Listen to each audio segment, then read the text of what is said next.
Today we have with us nuclear physicist and author of My Big Toe, Tom Campbell. Hello, Tom. Hi, Dahgda. Tom, when you were interviewed with Dean Radin, the possibility of falsifying MBT was discussed. How is this moving along? But first of all, I would like you to explain to our audience what falsification of a theory actually is. Okay, I know that sounds strange to the non-scientists when they first hear it.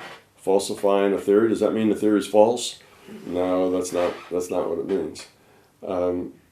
Science uses this term this way. You have to be able to prove that something is false. If something is, let's say, let me do it this to give you an example. I have this theory, and the theory is that there are pink elephants hovering outside of our window, but I'm the only one that can see them. You see? Well, if I'm the only one that can see them, then there's no way that anybody can prove, that I'm wrong. See, how do you prove that I'm wrong? You can't. It's non-falsifiable. Therefore, it's nonsense to science. It's nothing that you can, it's just you. So if you have something real, if something's really happening, then somebody else, it ought to be possible for somebody else to prove that it wasn't true. Like, okay, I'm going to hold this up, and I'm going to drop it, and it falls down. Well, now that can be, somebody else can falsify that. They can come right here, and they can drop it. Oops, it did go down. You see, but what it means is you could prove it not true. The way you could prove this not true is to hold it and drop it and see what happens. I say it's true. If I drop it, it'll fall down. Well, the experiment is to put it there and drop it. So if it went up, you see, that would be different. But so you can't, what they're saying is that if you make up a theory, and the theory is just that no one can prove it wrong, it's impossible to falsify it. Pink elephants are hovering outside my window, but these are magical pink elephants that only I can see. It's unfalsifiable. You can't argue with that. It's like there is no really argument. Well, no, they're not really there. Well, that's because you can't see them. Sure they are. You just can't see them. So a scientist looks at that and they throw up their hands and they say nonsense. So a theory has to be falsifiable in order to be valuable. Someone has to be able to do an experiment to show that it either is or isn't the way you claim. See, there has to be this independent experiment that can say that this is true or not true. That's what they mean by falsifiable. What kind of independent experiments would you set up to falsify MBT theory? Well, there's lots of things. There's lots of things. Of course, this theory that I have, is falsifiable. What that means is I make a prediction. Now, if I make a prediction that this is the way something will work, then you can go do the experiment. And if I'm wrong, well, you see, that would be a way to that you would falsify. So it can be falsified. An experiment can be done. Mm-hmm. That, whether the experiment's done or not isn't the point. It is falsifiable if it could be proved false or true. Mm-hmm. But if it can't be proven in any way, if there's no way to do the experiment to decide whether that's actual or just imaginary, then it's non-falsifiable. So that's the way they use the term falsifiable. Basically means it's non-falsifiable if there is no experiment or nothing that can be done that can show whether it's right or not right. So if there's some experiment that could be done to show that there were pink elephants out there, if I said, well, if you spray water through the air up there, you'll be able to see them. Now it's falsifiable. Now my theory is there's pink elephants out there, but if you spray water on them, everybody can see them. That's a falsifiable theory. All you have to do is go out and spray water where I say the pink elephants are, and if it's false, everybody knows it.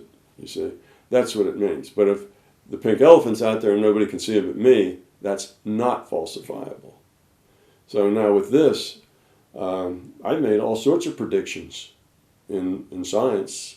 Not only have I explained lots of things, I've explained why intent can modify probability distributions. I've explained how the double slit works. We've just had an experiment come up that has something new, and the physicists are now scratching their head about that one. They had it was a different slant on the double slit that has, it's the same one I discussed on the Calgary slide, except the particle actually hits a plastic that makes an entangled pair. And one of the entangled pair is used as a measurement at which slit the other one will go through. Mm-hmm.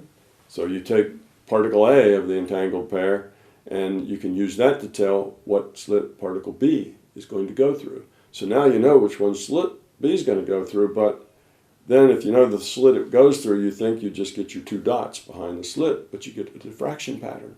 And they're going, we just violated a rule here. It doesn't work. But it's not like that. You see, it doesn't work that way. Particles are just probability until measured. Okay, now entanglement means they have certain characteristics. And in this particular case, the particle that goes through the slits is still a probability function. And when it gets to the screen, it's still a probability function going through the slits. That's why it makes a diffraction pattern. And when it gets to the screen, it has to exhibit the characteristic of its twin, of its entangled pair. And it does that, and there's no problem. So, there's not an issue with that. It works fine, and I understand how that works. And there's lots of other things, lots of, what's the word? Something that nobody seems to understand. There's a word for that. But anomaly. Yeah, well, an anomaly would be one. Anyway, these, there's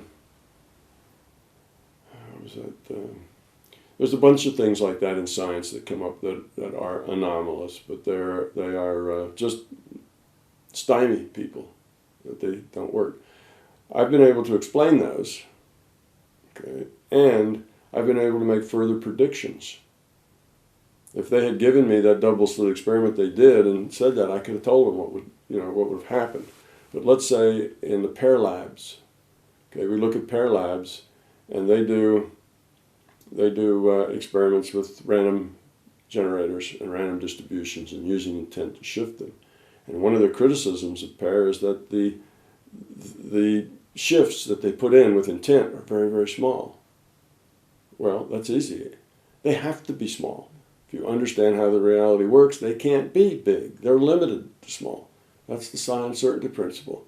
You can only move it with your intent within the natural uncertainty of the system, you see. So a random number generator doesn't have a whole lot of uncertainty. If you're going to generate numbers between 0 and 1, the average is going to be somewhere really close to 0.5. Mm-hmm. And the more numbers you put in that distribution, if you put 1,000,000 numbers in there, it's going to be really, really close to 0.5. Okay, if you only put 20 numbers in there, it could vary quite a bit, maybe between 0.35 and maybe 0.7 or something. So you can look and see what the natural uncertainty is. That's what you can bias it by. So they do these random number things, and they only bias it by a little bit because there's only a little bit of uncertainty there. So that's the sign certainty principle. It does that. Well, none of those, I guess, are exactly falsifiable, but they are in a sense that they are experiments, and explains not just one experiment, but so far every experiment, why these things work the way they do. But I've also said, like there's a thing called reverse causality. There really is no reverse causality. It just appears to be reverse causality. And what they do then is they'll generate a bunch of random numbers, and they'll lock them up in a safe. Then a year later, they'll get them out. And they'll take that bunch of random, let's say they did 20 sets of random numbers, and each one had, 5,000 random numbers in it or something. So they have 20 sets of these. And they generated them all. They didn't look at them. They just generated them. They had the random numbers there, and they put them, all 20 sets, in a safe. A year later, 10 years later, doesn't matter, a decade later, they pull them out of the safe, and they let people use their mind to shift the average of those. Again, they can only shift it within the natural uncertainty. So instead of 0.5, if they were shifting positive, it may be 0.5002, depending on how many numbers were in the distribution. Or if they were shifting to the negative or to the lower side, it may be 0.4999. So they can shift it. Well, there's nothing too magic about that. Paralabs does that all the time. But you have this reverse causality idea when they take all 20 of them and all shift them to the positive. So now every one is 0.5002, 0.501, 0.50006. Well, what you've done now, if you have 20 of them that are all to the positive side, the probability of doing that by accident is the same as flipping a coin 20 times and getting heads every time, because it should fall as often to one side as the other. You know, it's just as likely to be a 0.4999 as it is to be a 0.5001. So that's, but it isn't. If all of them line up, well, that's what people have been able to do. They line them all up like that. It's 1 in a million that could happen, but it happens. And they've done this not only with random number generators, but with decaying particles and Geiger counter counts, with hospital records, time that people spend in the hospital. This is done in all sorts of ways. And they call it reverse causality because now those distributions were made a year ago. They were made a year ago. Yet all of them end up on this side. Or they may take a whole bunch and say, well, I want 10 of them to go to that side and 10 of them to go to this side. Or 18 of them to go to that side, 2 of them to that side, whatever. And that's not that hard to produce that. But it seems like, how can you do that after they've already been done? All right, I can almost see that intent can modify a distribution in the process of being made, but this one's already been done. All that data is locked in a safe a year ago. And now, you can modify them. Oh, that's reverse causality. You're causing something to happen in the past. You must have caused those random number generators to generate with that bias a year ago when it was being made. No. See, that's why it looks like reverse causality. You're going back in the past with your causality, which is reverse. We don't do that. Causality always just runs forward. It doesn't go backwards. So in those experiments, what matters is the uncertainty. Uncertainty is the key here, just as it is in the double slit. It's the uncertainty that's in the data. Even though that data is a year old, nobody's looked at it. Just like nobody's looking what slit it goes through. So the data is a year old, it has uncertainty about how it might come out. There's this uncertainty around each one. Within that uncertainty, intent can modify it. So it's just that simple. The data, the average of those sets of data haven't come into this reality yet because nobody's looked at them. So they're still indeterminate as to what that is, whether it's a 0.500 or a 0.499, that's still indeterminate until the measurement's made. And if the measurement is made after the intent has modified it, then we see that difference. If the measurement's made before the intent, then you'll get as many 0.499s as you get 001s. So that's the reverse causality. Well, then what I said is, well, if that being the case, then there's still a lot of neat experiments you can try. You can take a whole ensemble, that is all 20 of those sets, and you don't look at the individual sets to find out what their average is, but you look at the whole bunch of all the data in all 20 and take the average of that. Now you've set a parameter. However you move these things, the average has to be that one that you measured, because you've already measured that before you get your intent, you see? So you've just added a constraint to it. So what does that mean?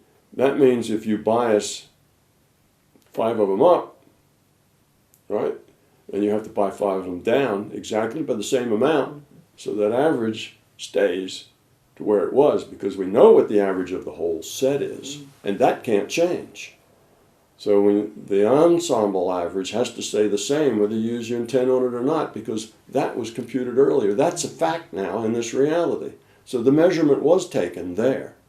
So that would say whatever you bias in one direction, has to be exactly that amount of bias in the other direction, so that when you do the whole ensemble, you'll get that number that you do have. So there's other things like that that you can do that can create constraints, and then see how this thing plays within those constraints. So that's just one, and there were several of those kinds of things where you could add constraints to them. And you know, as far as I know, those experiments, you know, were not done. Actually, when I was talking to Dean Radin, he asked that thing about falsifiability, and I talked to him about that, and his reply was, "Oh, those experiments were done like 30 years ago at Duke or something like that." And I said, "Well, how did it come out?" He says, "Just the way you said." Oh, okay. You know, well, that was a prediction, but, you know, it evidently was already done. So, you know, there's other things. There's probably 4 or 5 things in there that make technical scientific predictions that could be falsified. Besides, and that's the science end of it, which is the only thing scientists are interested in. In the other end of it, it's what I always tell people, you know, don't take what I say. You got to find out for yourself. There's been thousands of people who have then progressed on to get aware of their consciousness, explore the consciousness system to some, use their mind, say in remote viewing, in healing, who have found through their own experiments that this is true. What I tell them is true. What I tell them about the databases, what I tell them about intent modifies future probability, what I tell them about the past databases. And it's, you know, they do their own experiments, and it comes back that this is true, this is the way it works. So I've had a lot of that verification, which is also falsification, as far as I'm concerned. Of course it is. People are doing their own science. People are doing their own thing, but it's subjective. But then so is everything else. The whole reality is subjective.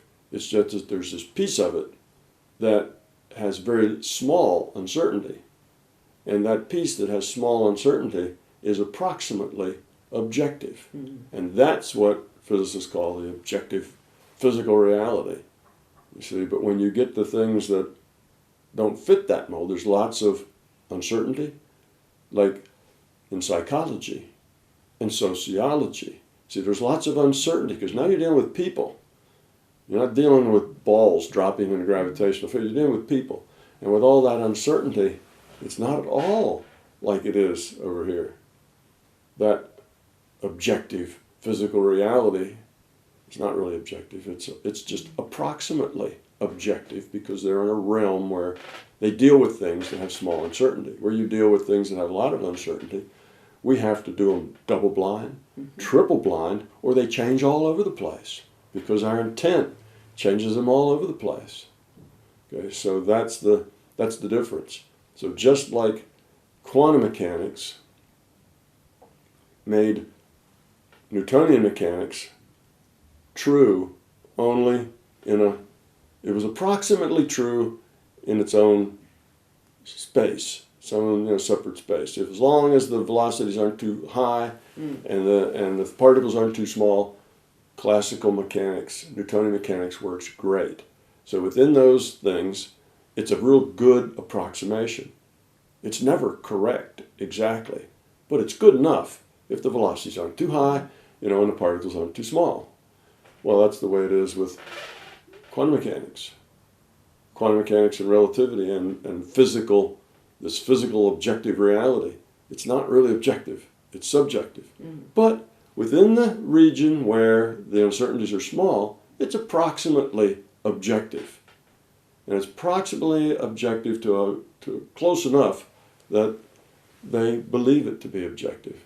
Just like with Newton's. Newton is good theory. Matter of fact, most physics that's applied today is Newtonian physics. And if things are at kind of normal speeds for us, which aren't very fast at all, not anywhere near relativistic, and particles are bricks and things, Newtonian physics is good. So good that you might just say it's accurate. That's just the way it is, but we know it isn't. Because quantum mechanics and relativity tell us it's really wrong, but it's only wrong in the 10th decimal place, so we don't care. Well, that's the way it is with the objective causality. it's wrong. It's not really objective. It is subjective, but it only matters in the 10th decimal place, and nobody cares. They believe it is objective. So that's a thing. But let's see, where were we here?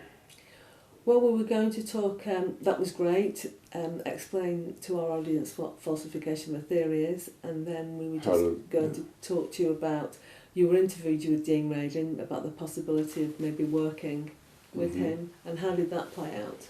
Okay, well, I did interview with Dean Radin. I went out to California. It was the same trip where I interviewed with Bruce Lipton. We did both of those. Dean was very accommodating. He saw us. He spent an hour or so getting videoed. We talked together. And I know a lot of people felt there was a promise there that some more work might be done. But Dean is a very busy guy. He's got a lot on his plate. He's had my books, but he hasn't found time to read them. And in his defense, I understand Dean Radin. See, I'm a scientist too. Dean Radin, I would classify as a scientist. He has a degree, I think, in electrical engineering and psychology. But he thinks and acts like a scientist, which is good. That's what he's doing. A scientist, if they don't actually read my book or listen to the videos that are out on YouTube, they just take it at face value. There's some guy, he says he has a toe. He understands quantum mechanics. He can explain why entanglement works. He can explain all these other things in physics that we don't get. He can explain this thing about what happened before the Big Bang. Where is that? He explains theology. Give me a break. He explains, metaphysics and the paranormal and all this stuff. And if you look at that rationally, if you look at that from probability, you'd say, well, I hear a whole lot of people claim to have toes. I mean, you go up on Google toe, not big toe, but Google toe, and you'll get 100 different people claiming to know how everything works. So that's not all that uncommon. And some of them have a little bit of truth in a piece of it, but a lot of them just have some wild ideas that don't really do much. Too many assumptions, things aren't explained. It's not real good science. So looking at that, a scientist says the probability that this accomplishes what all of the physics world has been trying to do for the last 100 years since quantum mechanics, came along, and this actually will do it, and at the same time explain all these other things, paranormal and the rest of it, really explain them in detail with science, that all that's explained with this theory. I mean, we've all been working on this for years and years and years and years, and nobody's really gotten close. The hard problem in consciousness is still hard. It's not hard. It's not that hard if you understand how it works. It's an easy thing to understand how consciousness works. There is no hard part of consciousness. But from somebody who has to invest time, who's busy, and needs to invest time in reading books, that Calgary thing goes on for hours, etc. They look at it and say, probability is this is just another crackpot. This is just another person who thinks they've got something, but they probably don't. The probability isn't good. Einstein couldn't do it. Today's quantum mechanics theorists can't do it. He can do it. And paranormal, and understand, why paralabs can do that, and understand why they're small and all the rest of it. Nah, something's wrong here. So the conclusion is, I really don't have time. I really don't have time to get into that.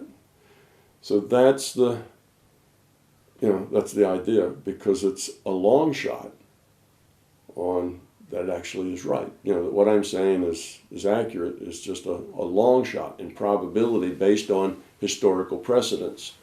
So he did do one thing, though. He has a young girl who has a PhD in physics he is assigned to look into this for me, would you? Because he didn't have the time. And he is very busy. When we got there, he came in on a Saturday, and he did that. And we were thinking, wow, that's a lot for him to come in on his Saturday. And as it turned out, I work every Saturday anyway. He does. He works long hours, and he works all the time. So he is a very, it's not just, oh, don't bother me, I'm busy. He really is busy. He's got a lot on his plate. So he has this young physicist that's supposed to connect with me and help him understand whether I know what I'm talking about or not. But she's just as busy, if not as busy, not busier than he is, because she has to put bread on the table, and she's got several part-time jobs. His is a part-time job. She's got something, I don't know, at Berkeley or UCLA or something. She's out in California, so she's got a couple of jobs going with things she has to do, schedules she has to meet. And in almost, well, it hadn't been quite a year since I did that, she and I have talked 3 times, 1 hour each time, and she hasn't really had time to either read the book or watch the YouTube videos incomplete. Now, she did maybe scan the book, and she did maybe jump around in the video or look at parts of it, but it takes time. I mean, that's dedication. Somebody says, go look at a video, and the video is, there's 8 hours on, there's 3 hours on Friday, there's 8 hours on Saturday, there's another 8 hours on Sunday, and then there's 6 hours worth of questions. It all adds up. It's a huge thing to sit down and watch, 20 hours of video or whatever that adds up to. It's just too much. You're busy. You got a lot of things to do. Can I go sit down and watch 20 hours of video? No way. You see, and I understand that too. It's not like, why don't you just watch the video? Well, you're busy. So what my point is these things are just hard to get into professional people. Scientists and whatever just don't take the time to find out because they're busy, and the probability is that I'm just some raving lunatic that doesn't really know what he's talking about, because so far everybody who thought they had a toe hasn't had anything at all. But I'd like to encourage people who maybe haven't looked at the actual theory themselves to go ahead and take a look at book 1, read the foreword. It's really worthwhile. It lays out the groundwork for the entire theory, and book 1 introduces Tom and how he was able to actually be able to write the test, what he did, the lead up to doing that. So it's worthwhile having a look at the foreword for the groundwork, and then just book 1. Yeah. So far what I have found is when you do find a scientist or technical type who actually does take the time to read the books and watch the videos, they're on board. Yeah. They say, great. Yeah. Love it. So I haven't had any problem with scientists actually studying the material and finding problems with it. But what I've had a very hard time getting scientists to even take a look, because they're right. The probability, based on historical precedent, is very small that what I'm saying is actually true. That it solves all these problems. It does the physics, it does the metaphysics, it does the paranormal, it explains all these anomalies that are big mysteries. So that's why it doesn't move much in the scientific community. Well, if you say all this, why aren't all the scientists on board? Why aren't they carrying you around on their shoulders? Well, it doesn't work like that. It's really quite simple. They haven't had the time to have a look at it, and as you say, the probability is for them that. So they're not going to take that time to look at it. So basically, I found that out early on when I first published the books. The first thing I did was took about 50 books and sent them around to all the people who seemed to be in the field. And Dean Radin was one of them. He got a book. He got one of the first books off the press. But when I talked to him when I went out there, of course, he told me, well, he really hadn't found any time to read it. And that was about 8 or 9 years later, you see. So, and I sent him to all the major consciousness researchers. I sent him to some of the IA guys. Everybody who was kind of a big gun, if you will, in the field of science, AI, consciousness, metaphysics, whatever. I sent out at least 50 of these books for free to such people, and didn't produce anything. So then I decided that you don't start at the top, and work down. You start at the bottom and work up. And that's a much better idea. So since that time, I've let all that approach go. I figured that eventually, when enough people and enough scientists eventually come along, the rest will be drug kicking and screaming, into the camp, because it works and it's good science. Mm-hmm. But it'll take a long time. It's not going to be quick. It's not true in science that if you have a better idea, everybody will immediately rush over to your desk and lift you into the air. It doesn't work like that. Right. Any field is full of politics and full of inertia, full of too busy people who don't have the time for somebody who thinks they know more than they do. And old habits die hard. Old habits die hard. So it just doesn't work like that. They say, build a better mousetrap and the world will be the path to your door. Not the case anymore. Maybe one time in a small community that would have been true, but it's not true anymore. There's lots of other forces at play. You can build a better mousetrap and nobody will care. If you can't market it, that's even more important, than actually building it. If you can't market it, it won't go anywhere. And if big company sees it, you're gone. They'll take the idea. So there's lots of problems. It's not just demonstrate it and be done with it. Mm-hmm. Everybody would agree with you. No, these things, I get that a lot too. People say, well, why don't you just demonstrate, how the psi thing works and so on, and then everybody would see it. And it doesn't work that way. Mm-hmm. These things, these paranormal things, have been demonstrated hundreds of times.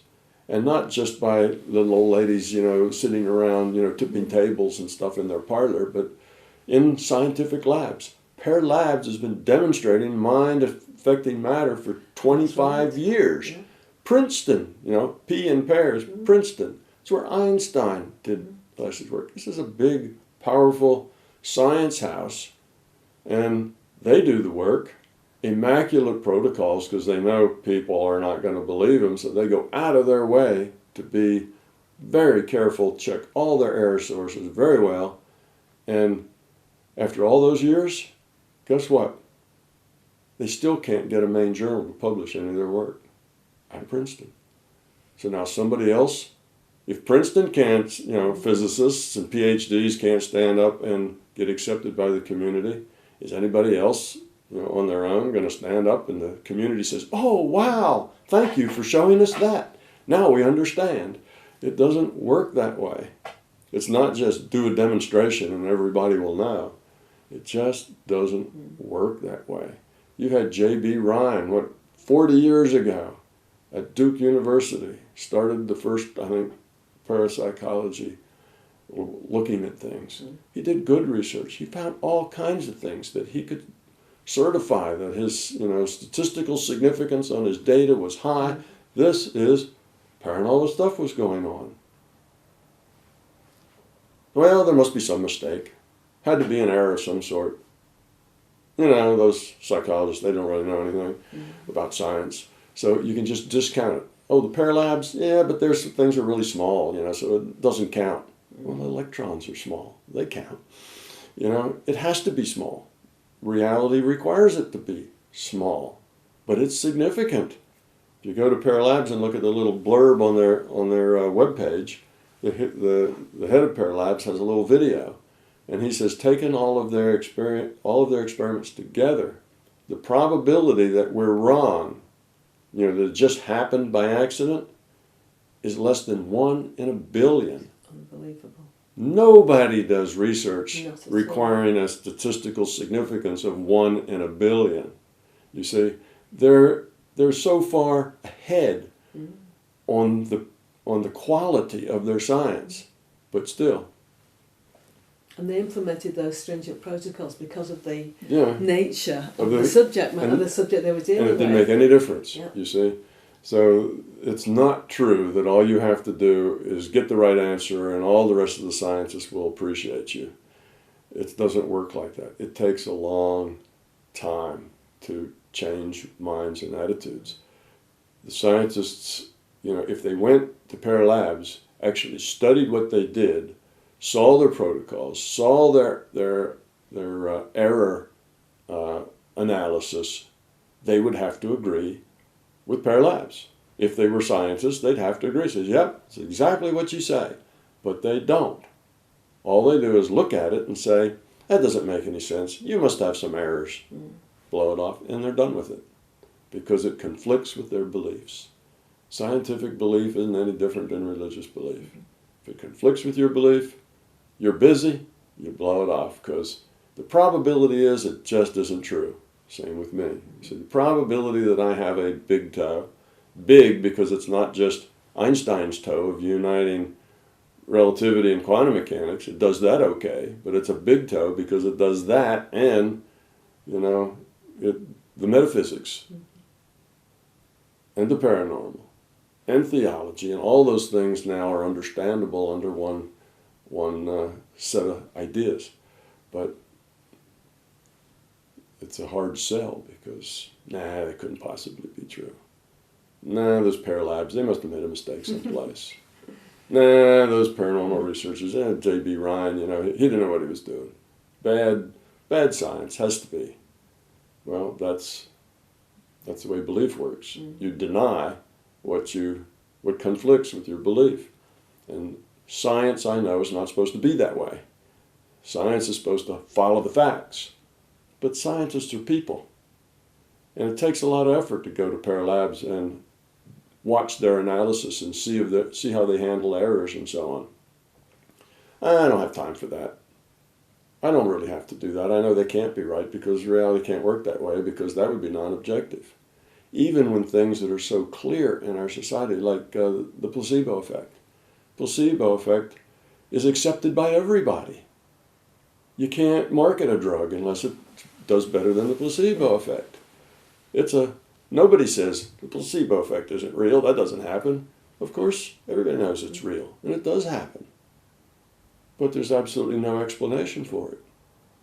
Why would what the doctor says change the illness the patient has? It's just a clockwork. It's just gears and things going around, and the doctor can yap, yap, yap all he wants, and it's not going to affect the gears because a yapping voice and the biology don't mix. Well, they do mix. See? So, but you point that out and they'll just, that's different. Without, they just won't see it for what it is. So there's lots of these. I mean, the placebo effect is paranormal. Of course. Right? It's not normal. There's a paranormal effect.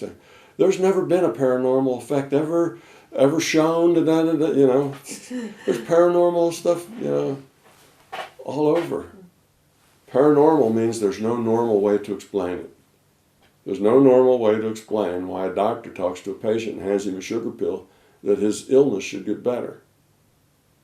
And then people say, well, it doesn't really get better. They just think it's better. No, the illness really gets better. Yes, this has been statistically 1,000 times, and the statistics is very significant. They get better. It's not that they just happen to get better. There's control groups. There's all the rest of it. That yap, yap, yap at the doctor actually makes this guy get better or makes this guy get worse. Either way. Okay, well that's biology. That's soft science. That's not hard science like physics. You always can make up something. But we see the effects of intent on experiments all the time. Like I say, that's why they have to be double blind. If they're not double blind, you keep getting different answers all the time. You can't get the same answer. And then we need it triple blind because the people involved in the experiments have intent which modify the results. And we've seen this just over and over and over in sciences where the uncertainty is larger, where they're not dealing with solid objects, they're dealing with human beings who are not like rocks. So that's kind of a reason why, yes, we did talk with Dean, and yes, he was interested and everything, but it's just not going anywhere. Everybody's too busy, and the whole idea is just too incredible to spend much time on. But better science always outs in the end. Truth always comes out in the end. Yeah, that's what I say. The truth is not fragile.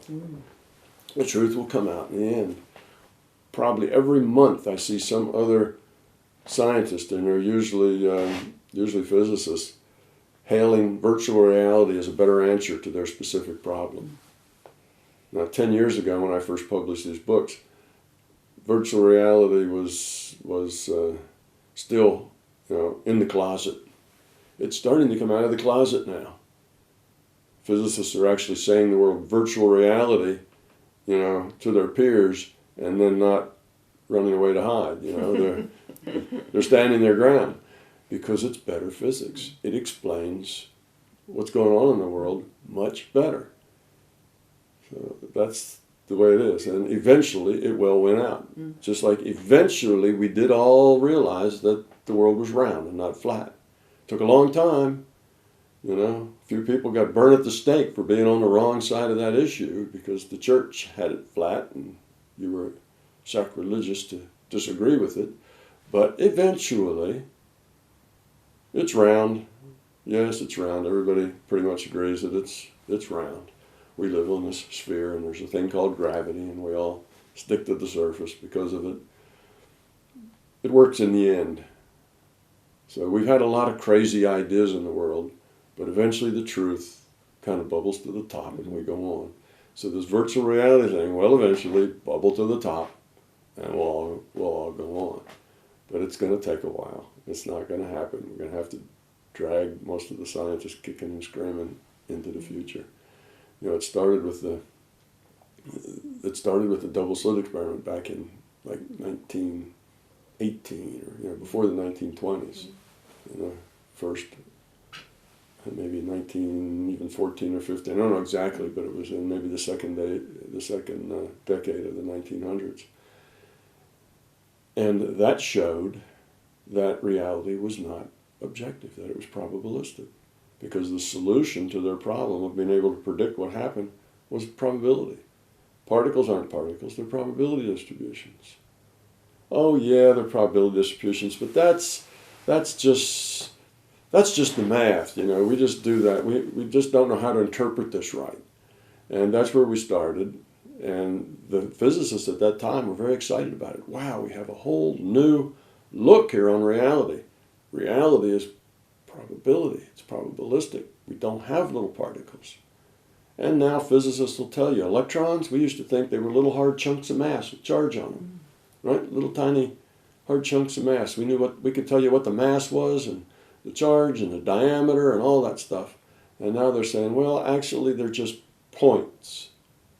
Points. And when you mean a point, how can a point have mass? A point's a mathematical thing. Well, these are points that have the attribute of mass. So you see, they're talking the language.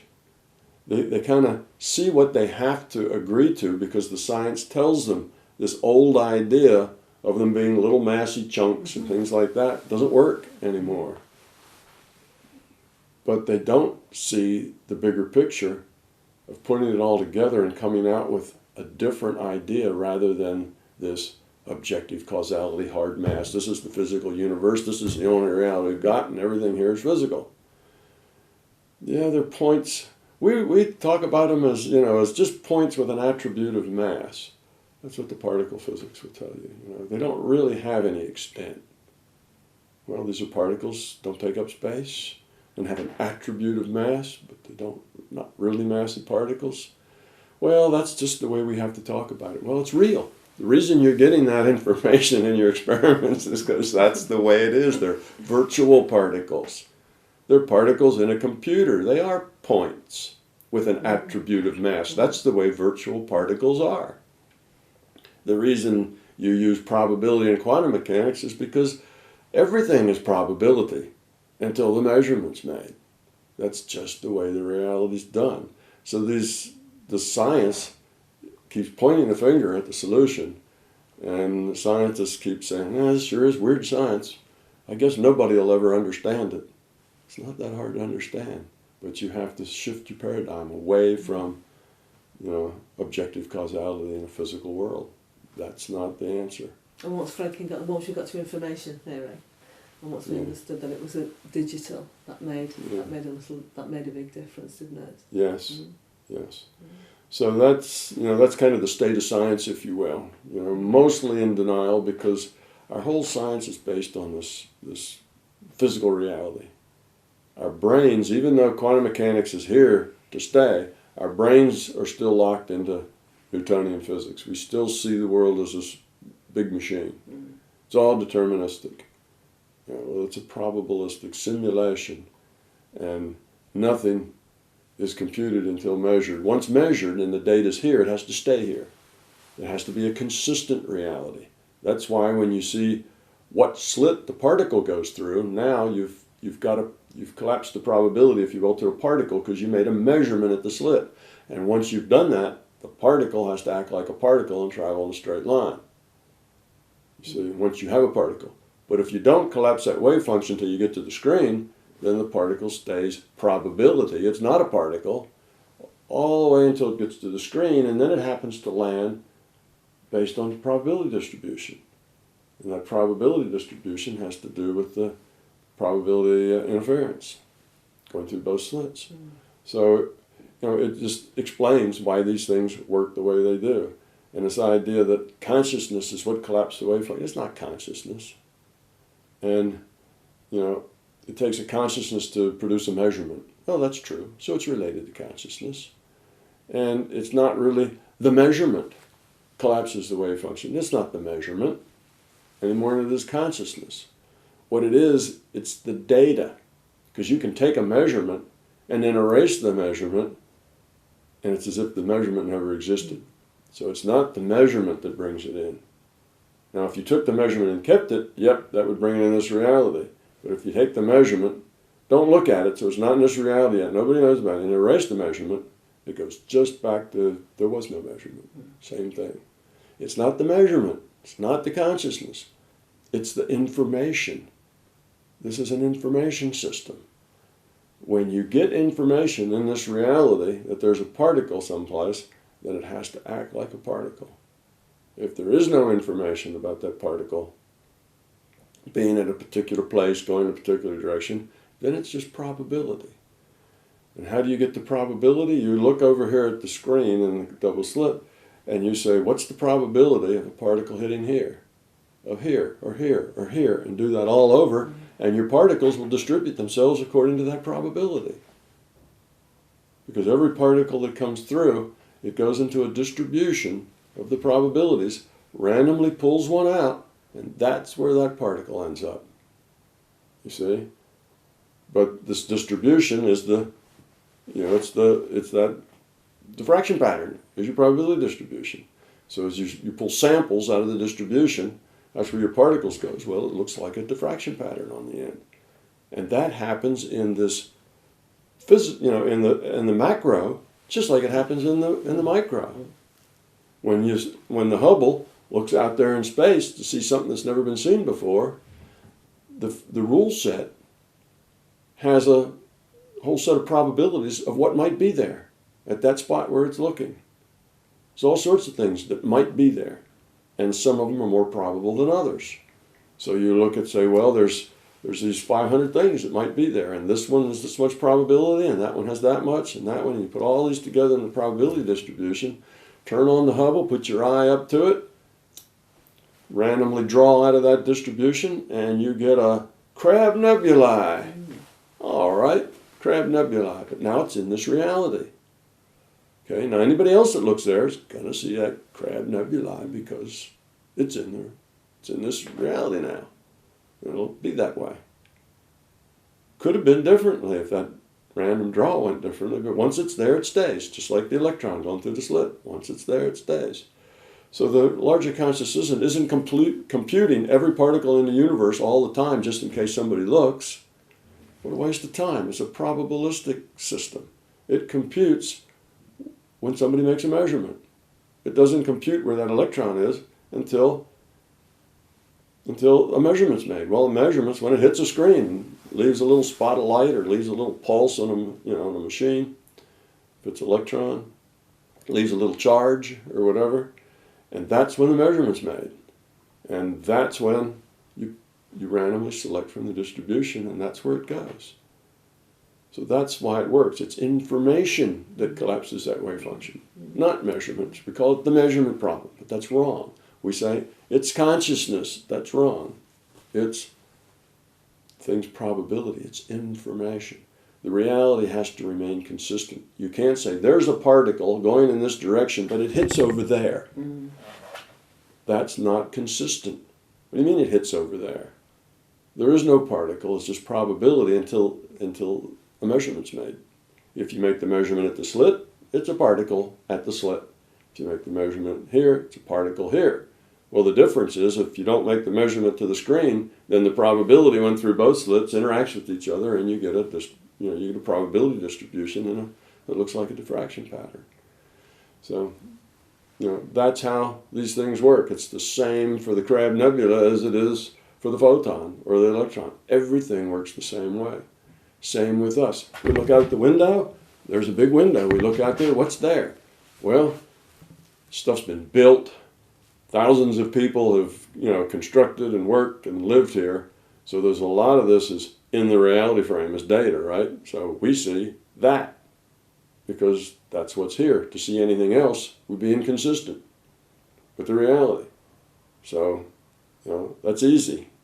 But look somewhere at something that has a lot of uncertainties. It has to do with uncertainty. Where there's a lot of uncertainty, then what you see gets pulled out of a distribution of what's possible. And that distribution is distributed by how possible is it? A distribution is just like maybe I can explain that because people get confused. What do you mean you pull things out of a distribution? What does that mean? Well, let's look at a distribution of something happening that's a histogram. Okay, it's going to be a histogram. So now I'm going to have a hat. You draw things out of a hat. That's the way we're going to randomize. We're going to put a bunch of things in a hat. We're going to shake the hat. I'm going to draw one out. Okay, now I have a probability that the thing in the hat is going to be A. Okay, A is some property here. So here's A, and the probability, I'll say I'm going to have 100 A's in my hat. So I'm going to take a little piece of paper and write 100 little pieces of paper and write A on them, throw them in the hat. Now over here, this probability, I'm only going to have 30 of B. There's only a probability of B of, say, 30. So I'm going to take 30 little pieces of paper, throw them in a hat. And over here, maybe only 10 that it's going to be C. And maybe only 1 that it's going to be D. So now I have my hat, and I have 1 D in there. I think that's, we just had 1 of D. I have 10 of C, I have 30 something else, whatever. And I may go down the other side if the probability is a bi value. So I do that, and now I've got 100 A's in there. So there's more A's in there, all the rest of them put together. So then I shake up the hat, make it random, I reach in and I draw one and I say, A. I might not draw A, but the probability is that I'll draw an A because there's more A's in there than anything, you see. So the thing that's most probable is most likely to be drawn. But I could have drawn out that D, just that 1 D that was in there. I might have drawn it out, but there's only one chance in 150, if you add all those up, there was 100 plus the 50 plus the 30, that's 150, that's 180, plus, so there's 181 or something in there out of those. So it'd be one chance in 181 that I'd get that D, because there's only 1 in there of all 181 pieces of paper. So it's not too likely, but I can get that. And sometimes I do. And that's why something strange happens. Some things that just, I didn't expect that. You see, we get that sometimes. The world is like that. We get that quite often in our lives. Again, we're not talking just about double slit experiments. We're talking about our lives in the macro world. That's how it works. So occasionally, the unsuspected happens. But most of the time, the suspected happens. Because most of the time, we're going to pull out an A because there's 2 or 3 times more A's in there than there is any other thing. So that's what I mean by to say you go in and you randomly pull something from the distribution that represents the probability of A, B, C, and D happening. A, B, C, and D are all the possible things that could happen. So we're going to do something, and there's a bunch of possibilities. And maybe there's really 10,000 possibilities, but most of them have a probability of 1 in a million or 1 in a billion or something. So there's maybe only a few that really have much probability. And it depends. Sometimes, if the uncertainty is small, that curve is like this, and almost a delta function, straight up and down. There's almost nothing in there but A's. Maybe there is nothing in there but A's. Nothing else is, nothing else is possible because of the constraints of consistency. Remember I said we have to have consistency. Yes. The consistency constraints narrow it down to, when we look out there, we see the Mediterranean. Well, I look out again, it's not like it draws from a probability distribution and there's no Mediterranean. That's a 1, right? Because that's already here. But if there's something, I look over there in the corner and I see maybe a little spider or something. Well, I could or could not, What I find in that corner, that probability, instead of being real steep like that, might be some probability that's real shallow like this, something that's real broad. And now there's a whole bunch of things that might be in that corner. And I pull one out, that's what I see. But I'm not going to see, it's not likely I'm going to see a frog. I'm on the 5th floor. Frogs don't get on the 5th floor very often. I'm liable not to see, all kinds of things. The probability would be very low. I look out there and I'm not going to see a 50 euro bill either. It's been windy, it's not likely that one's stuck out there on my patio. So there's lots of things that you could see, but most of them are ridiculously small probabilities. What you're likely to see is some dirt, some dust, maybe a cigarette butt, you're likely to see that kind of stuff. So that's the stuff that's bigger, and you pull something out, and that's it. Now, if I look, or if you come over and look, we'll agree, because we have consistency. So that's how it works. So the same process that describes the double slit and how that works describes how the astronomy works, how what's sitting in the corner of my patio works. Everything is done that way. Now, if I look out at the patio and I see that there's a cigarette butt laying in a corner over there, and I don't tell you, I go away, I go out of the room, and maybe I go out and look over the balcony and the rail breaks. I fall over the balcony and land on my head, and I'm done. Okay? So that information's not in here any longer. You can turn around and look in that corner and you might find something different. Because there'll be no inconsistency. You see, there'll be no inconsistency here because I'm the only one that saw the cigarette butt. I'm gone. I fell over the balcony and landed on my head. Mm. So you go, oh no. And then you look over in the corner and there's maybe no cigarette butt. Something else got drawn out. See what I mean? Yes, yes. So it's a real squirrely reality because that's the way it works. It's just probability. But so the information came in, but then the information left. That's like erasure experiments in quantum mechanics. You get the information, but you erase the information, so there's no information there, and then you get the result as if the information had never been taken, because there's no conflict. So we're talking about information, and we're talking about a consistent reality without having, conflict in it. We can't have a particle and not have a particle at the same time. Mm-hmm. If we have a particle, it's got to act like one. What do particles act like? They travel in straight lines unless, impinged by an outside force. That's what they do. So you're not going to get anything but a little spot of light behind a slit, because that's what particles do. You see, and if I'd have shown you that cigarette butt and you said, oh yeah, some smoker was up here, and then I fall off, and you look back, there's going to be a cigarette butt there, because it's in your reality too. Or if on the way down I shouted back to you, notice the cigarette butt in the corner, then you'd look and it would probably be there because I passed the information on to you, you see. But if I take it with me, it gets erased. You may not see it when you look. So, scientists can't stand that. It drives them insane. They want to be in an objective, deterministic reality. There's either one there or there's not, period. There can't sort of be one there and sort of not. This idea of living in a virtual, statistical reality is fingernails down the blackboard to them. But it works, and it explains all sorts of things, like that reverse causality we talked about. The reason that you can do these reverse causality isn't that you can actually go back in time and change causality.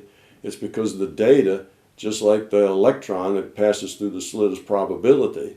It's not an electron yet, it's just probability.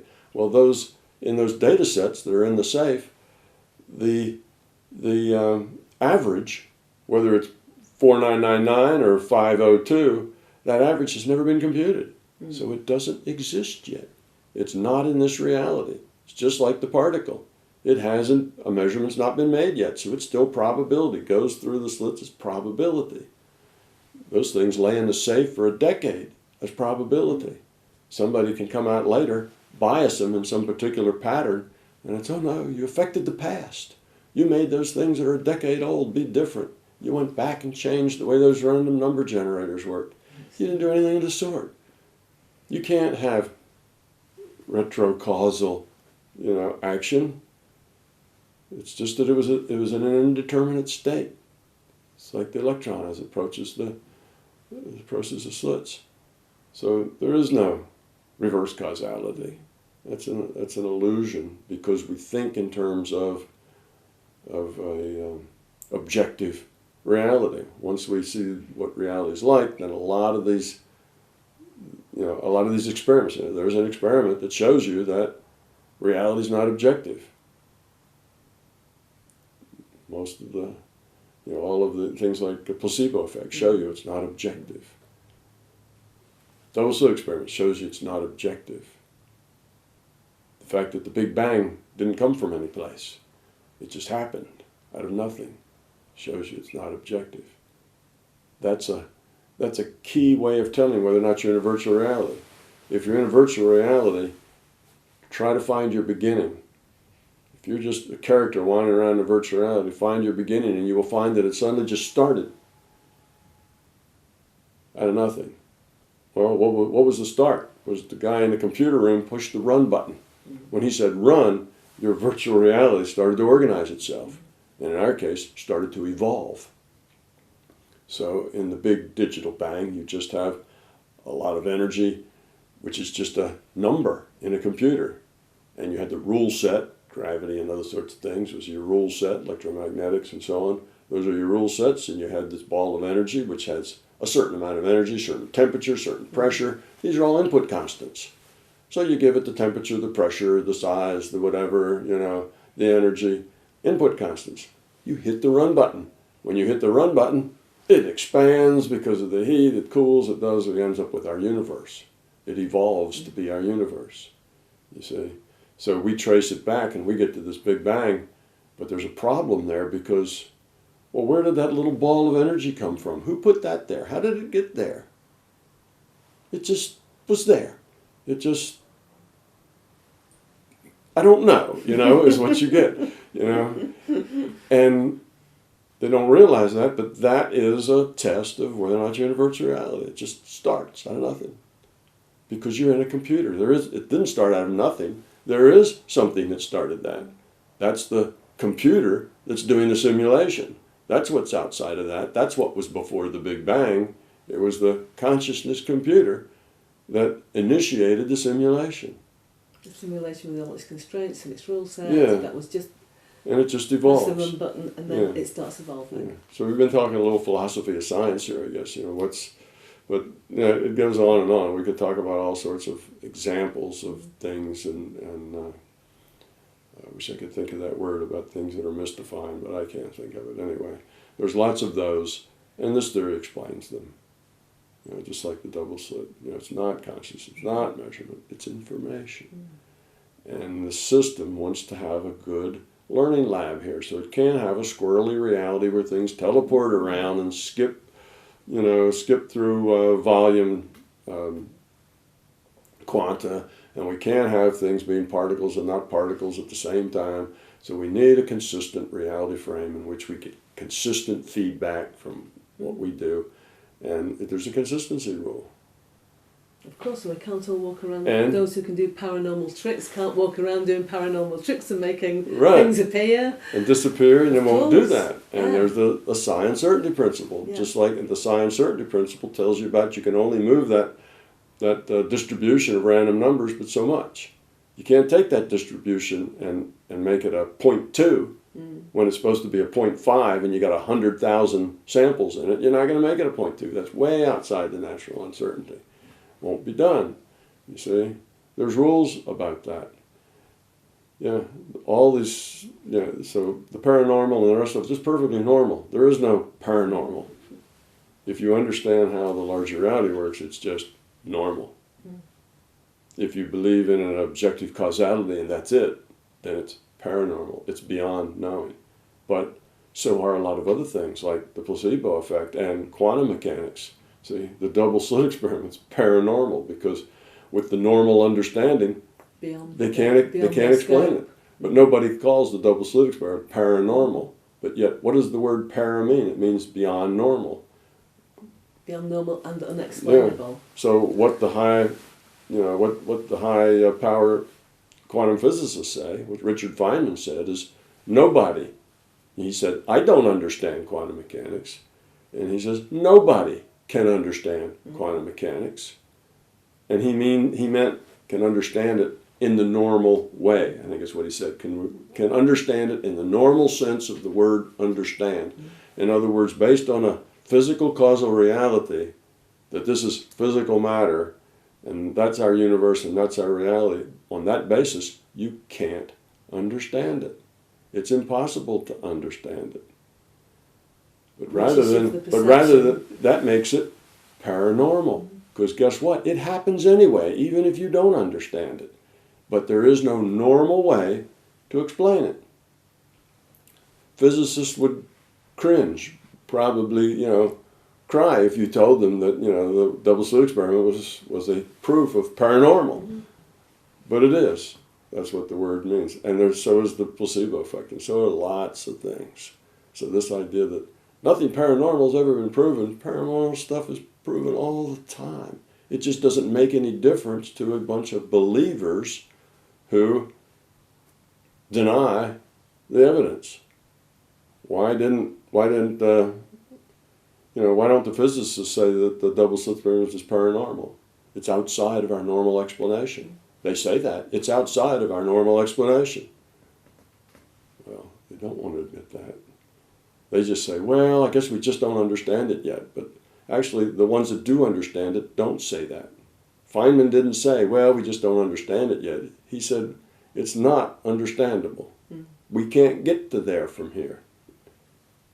That makes it paranormal. So we have lots of paranormal things going on, and it's because our paradigms aren't right. Our beliefs are getting in the way. But eventually the truth will win. Because it is not fragile. And even if it takes 50 years, eventually it will be accepted that this is the way it is. And the reason it will be accepted is better physics. It answers all the questions. It explains what Buddha meant when he said we're all one. It explains, all the stuff suddenly has explanation. It explains about the remote viewing. How does that work? There's no doubt that it works. And of course it works. CIA didn't have the program for 20 years because it didn't work. It works, and it's demonstrated thousands of times that it works. The Puthoff and Tard at Stanford Research, another powerful science house, right? Or at Stanford University, it demonstrated that it works. What was the statistics on whether it was chance or not? The statistics were way significant that it worked. So lots and lots of people prove scientifically paranormal things. Paranormal is even a part of science, part of biology. It's a part of physics. But most scientists, if you ask them, they'd say, paranormal? No, that doesn't exist. And you really have is that a bad case of denial or what? That's the nature of it. And no, I really don't have time to look at this stuff. It's probably all BS anyway. And you've not found any physical or non-physical phenomenon that the theory can't address, have you? Not yet. Nothing at all yet. Not yet. I've been looking at that. I haven't really found anything solid that I know. Here's a fact. and here's the way that fact works. And, you know, I've always been able to come up with an idea. Now, I was discussing last night with a gentleman who is a astrologer. And he was very convincing that there was a certain amount of fact involved in those relationships. Because he's approached his astrology kind of scientifically. He likes to experiment. And he says that I've done enough that I'm being skeptical, but I believe there's facts here, that there is relationships going on that are real, and not just, you kind of, it's like looking at a Rorschach test, and you can kind of make it out to be whatever you want it to be. So I haven't really looked into that as much. So that might be one thing that I haven't yet found an answer for. And I may not find all the answers, but I found a whole lot of them. But I haven't found anything yet that conflicts with it. Nothing that I've found. And I've had any number of people, and one person in particular, many times, send me things and say, here's a physics paper. This just conflicts with your theory and shows you that your theory has a hole in it and it's wrong. I've probably happened a dozen times. And I go look at the theory paper, the physics paper, and I read it. And not only does it not conflict most of the time, but about 2/3 of the time it actually verifies my theory. I could have predicted that result based on my theory. So I haven't found, of all of those, I haven't found any of them that actually had any conflict, and most of them they're either neutral, they don't say anything at all about my theory, or they support it. So no, I've not found anything to conflict with it yet. But I'm looking, I don't believe it. I'm skeptical about everything. I would like to, anything that might be a problem. To me, that means the theory isn't complete. If you find something that doesn't work, then there's either something wrong with your theory or it's just not complete. Well, theories are alive and living things. They grow. It's not like I'm done, this is it. The whole world's explained. It's like if there's stuff out there that doesn't work, then let's see if we can adjust the theory to make it work.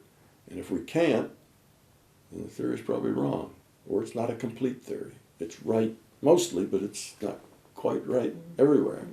And that's the way relativity is. It's right in here, but it's not quite right everywhere. And quantum mechanics is the same way. So it's quantum mechanics and relativity, basically each one of those has an assumption that the other one denies. See, so it's like they both can't be right, sort of thing, but yet they are both right in their own areas. That's why Einstein knew that there was something else that could explain both of them. Because this one says, A exists but B doesn't, and this one says B exists but A doesn't, and they both work really well in their own areas. So that's why physicists looked at that and said there's something bigger going on, and each of these are just subsets. This one works in this area, this one works in that area, just like classical mechanics works in a certain area. They knew there was some other overarching thing. That's why Einstein started looking for what he called a toe. Yeah. But that's just a little toe. That's just a physics toe, basically. But it's true. There is something over them that explains them both, how they work and why they work. It's the virtual reality mechanics explain relativity, and the fact that the virtual reality is a statistical and probabilistic reality, and not a deterministic one, so it's probability explains the other one. So it's all, that same thing explains both of those. Plus a whole lot of other stuff. A whole lot more. Yeah. Plus it's good for you, right? It makes you smile and happy. Makes you very happy.